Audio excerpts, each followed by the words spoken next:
کتنی بات کھلی ہے قرآن کی. وجعلنا آیۃ النہار مبصرۃ لتبتغوا فضلا من ربکم. دنوں میں آپ اللہ کے فضل کی تلاش کرتے ہو، روزی کماتے ہو، دکانوں پر بیٹھتے ہو، کھیتوں میں جا کے کام کرتے ہو، تو یہ دن کے یعنی جنتری کو، سورج کے جنتری کو اب لِتَعْلَمُوا عَدَدَ السِّنِينَ وَالْحِسَابَ، اب آئندہ تم سالوں کی گنتی اور مہینوں کی گنتی اس شمسی جنتری کے ساتھ کیا کرو. یہ کھلے الفاظ ہیں قرآن کے. وَكُلَّ شَيْءٍ فَصَّلْنَاهُ تَفْصِيلًا. اللہ کہتا ہے میں ہر شے تفصیل کے ساتھ تمہارے پاس لاتا ہوں. اب بتاؤ کہ ہم اس شمسی جنتری کو جو اللہ نے صورت بنی اسرائیل کی آیت نمبر 12 میں ہمیں بتائی، اس کو ہم کہہ رہے ہیں بھئی انگریزی مہینہ کون سا ہے، بھئی انگریزی تاریخ کون سی ہے. مانا ہم اللہ کی دی ہوئی، قرآن کی دی ہوئی چیز کو اپنی نہیں کر رہے. یعنی مسلمانوں کا اتنا کھانا خراب کیا ہوا ہے جنہوں نے ان کو قرآن سے بگاڑا ہے. اب ان کو اللہ کی طرف سے دی ہوئی چیز کو کہتے ہیں یہ ہماری نہیں ہے، ہماری قمری ہے. قمری کے لیے تو اللہ نے کہا مَحَوْنَا آیَةَ اللَّيْلِ، ہم نے مٹا دیا ہے آیت اللیل کو، قمری کو حساب میں نہ لاؤ. اور وَجَعَلْنَا النَّهَارَ مُبْصِرَةً، ہم شمسی جنتری آپ کے لیے دے رہے ہیں. اتنے کھلے الفاظ کے ساتھ بھی قرآن نے آپ کو شمسی جنتری کے حساب سے سالوں مہینوں کے حساب کرنے کو کہا ہے، پھر بھی ہم اس کے اوپر نہیں کرتے. یہ بات ہے ہمارے اندر قرآن سے یعنی غفلت کی، قرآن کو ہم سمجھتے نہیں ہو. میں ایک عرض کروں، یہ تو تمہیں کہا اللہ نے، ویسے سارا قرآن سب انسانوں کے لیے. ایک آیت میں عرض کروں، یہ انگریزوں نے لی ہے تو تمہاری چیز لی ہے، تم اپنی چیز کی مالکی نہیں کرتے ہو، زور یہ خود انگریزی جنتری ہے ہماری نہیں ہے. تو انگریزوں نے تم سے اور بھی بہت کچھ لیا ہے.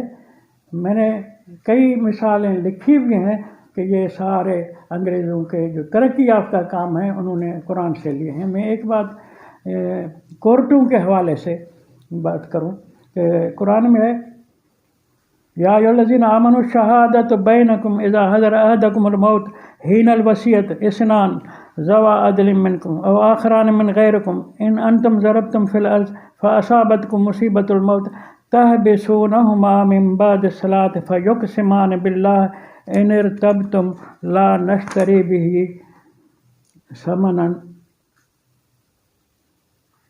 ولو کان ذا قربی ولا نکتم شہادت اللہ انا اذا من العاصمین.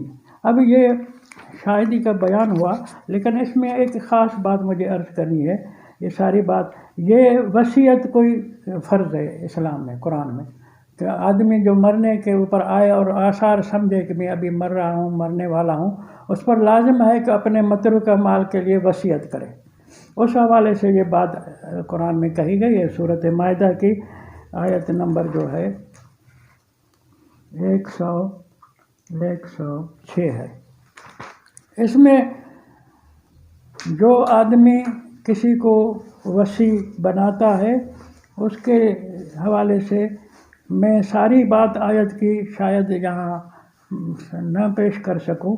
اس میں یہ ہے کہ اس کو 2 شاہدوں کو جو تم نے مقرر کیا ہے وہ شاہدی رجسٹر کراؤ.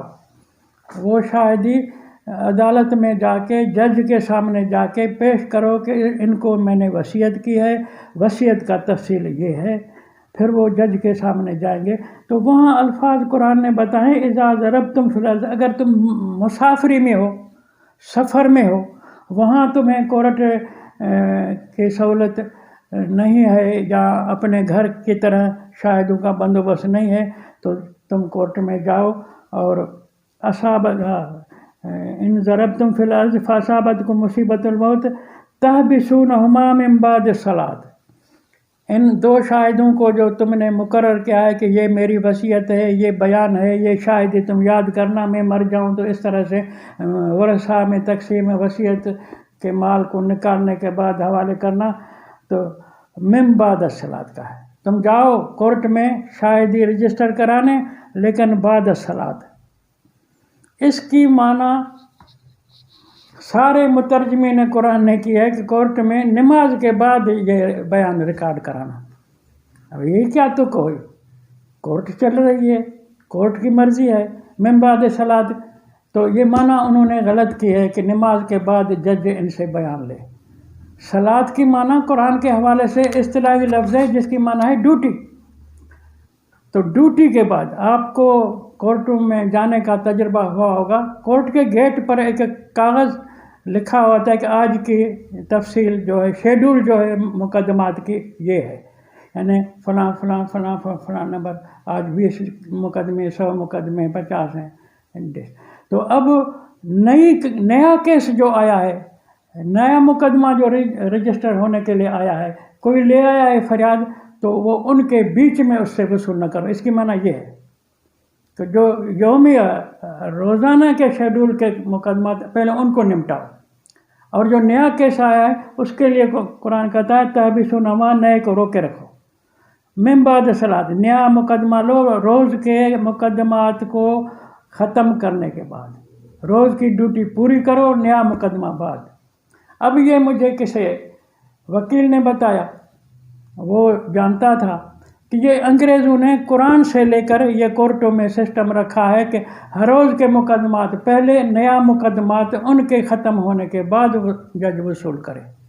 تو یہ بات قرآن میں لکھی ہوئی ہے کہ یہ نئی رجسٹری جو کرانے آئے ہیں کیس کی، تو یہ تحبیسونہما، ان کو روکے رکھو من بعد صلاۃ، جب تک ہر روز والی ڈیوٹی پوری ہو جائے.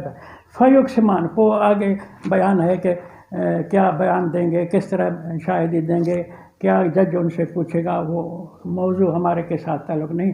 لیکن میں یہ کہنا چاہتا تھا کہ ساری دنیا میں یہ نظام چل رہا ہے کہ ہر روز کے مقدمات پہلے، نیا مقدمہ ان کے بعد میں جج وصول کرے. تو یہ بات قرآن میں لکھی ہوئی ہے. تو قرآن کی چیزیں انہوں نے چلائی ہیں، مسلمانوں نے تو اب کاپی کر رہے ہیں اس کی.